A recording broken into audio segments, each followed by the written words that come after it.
Poin F-nya tentang adab-adab sholat malam. Nah ini yang perlu dijaga juga teman-teman sekalian. Yang pertama adalah niat untuk melakukan sholat malam ketika hendak tidur.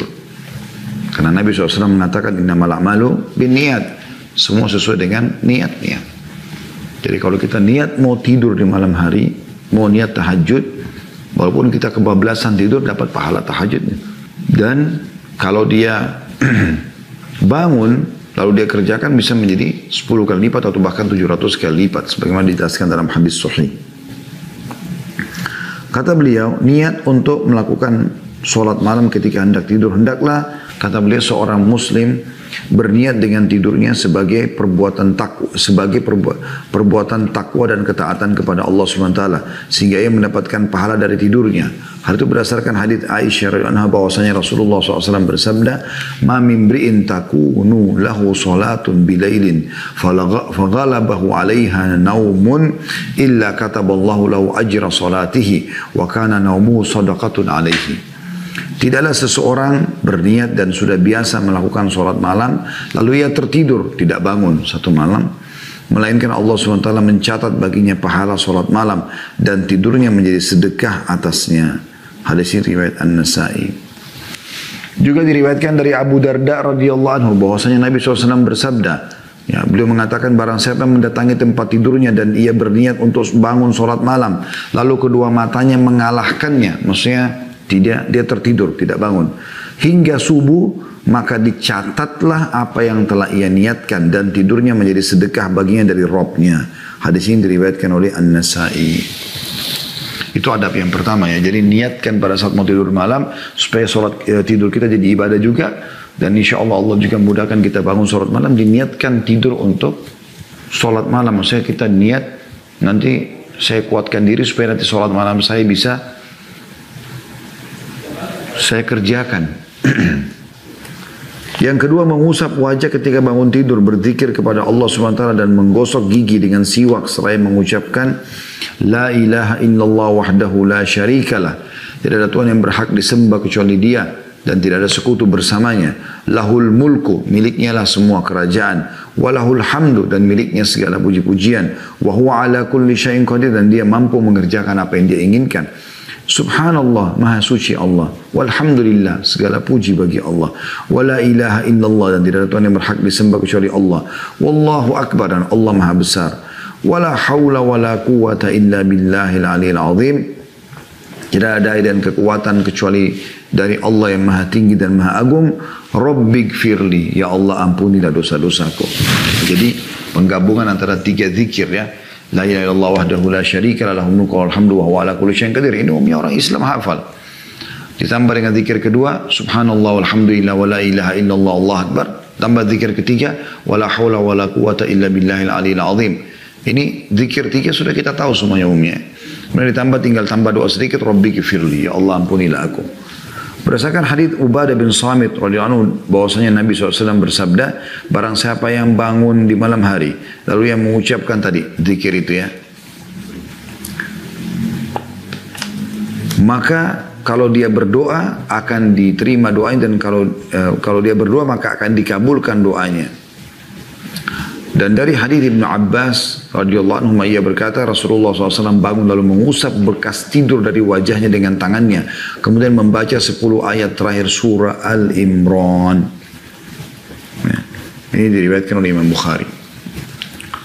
Juga dari Hudzaifah radhiyallahu anhu, beliau berkata Nabi SAW ketika bangun di malam hari beliau menggosok kedua bibirnya dengan siwak, maksudnya membersihkan giginya ya. Ini juga diriwayatkan oleh Muslim. Ya, riwayat Bukhari Muslim ya. Dan beliau pun sallallahu alaihi wasallam membaca zikir-zikir yang lain yang biasa dibaca ketika bangun tidur. Kemudian beliau berwudu sebagaimana yang Allah SWT perintahkan. Ini diriwayatkan atau disebutkan oleh Syekh Qahtan sendiri juga dalam buku beliau yang lain, Hisnul Muslim. Yang ketiga adabnya adalah memulai sholat malam dengan 2 rakaat yang ringan. Maksudnya dari misalnya Anda pilih 8 rakaat, 2 rakaat pertama itu lebih ringan dari rakaat-rakaat yang setelahnya.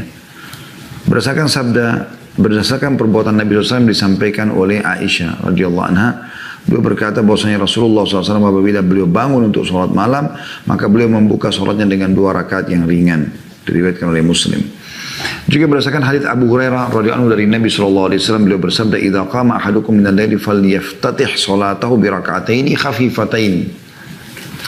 Jika salah seorang dari kalian akan melakukan sholat malam, maka hendaklah ia membuka sholatnya dengan 2 rakaat yang ringan.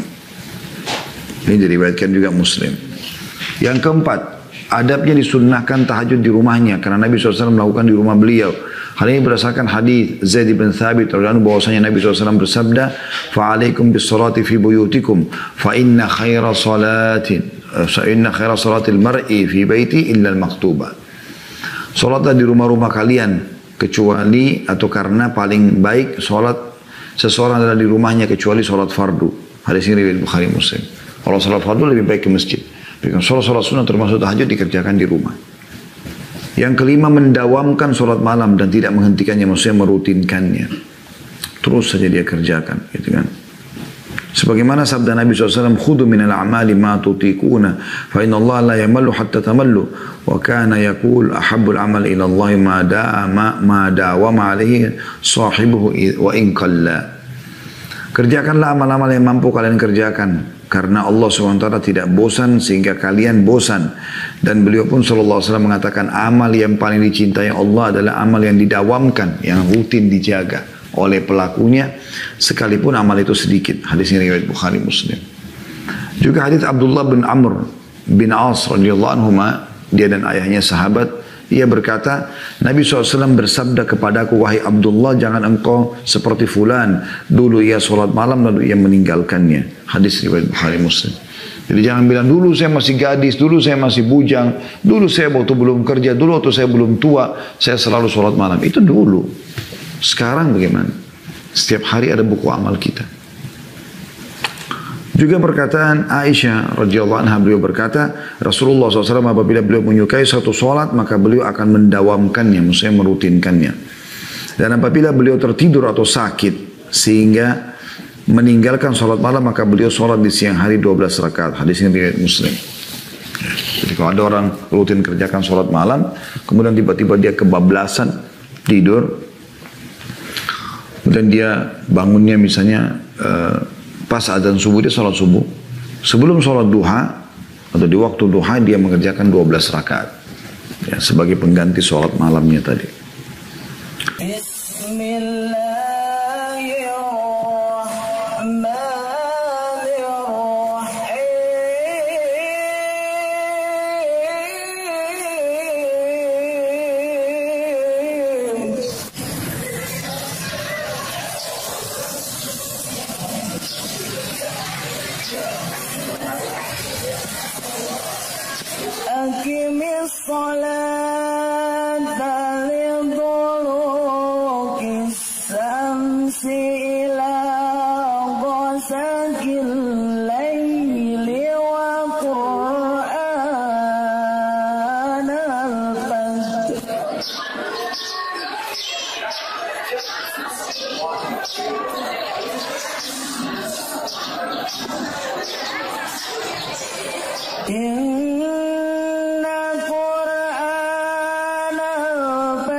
ومن الليل فتهجد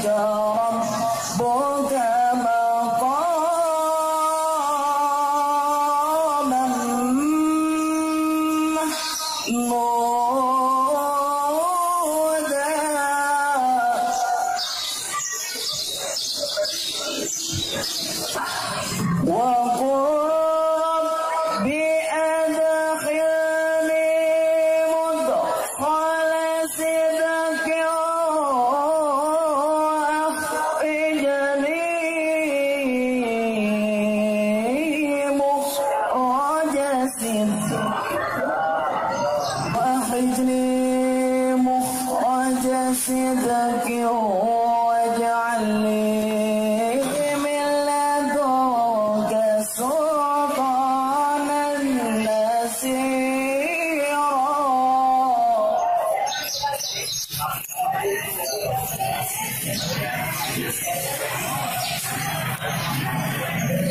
وقل جاء الحق وجاهق الباطل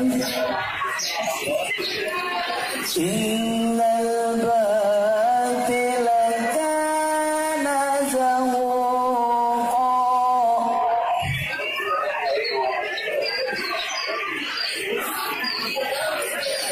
وقل جاء الحق وجاهق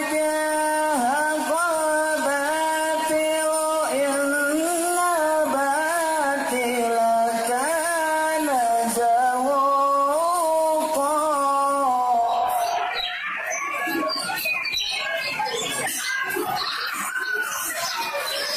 وننزل من القرآن ما هو شفاء ورحمة للمؤمنين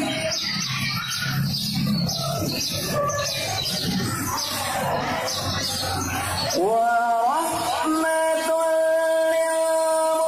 للمؤمنين ولا يزيد الظالمين إلا خسارا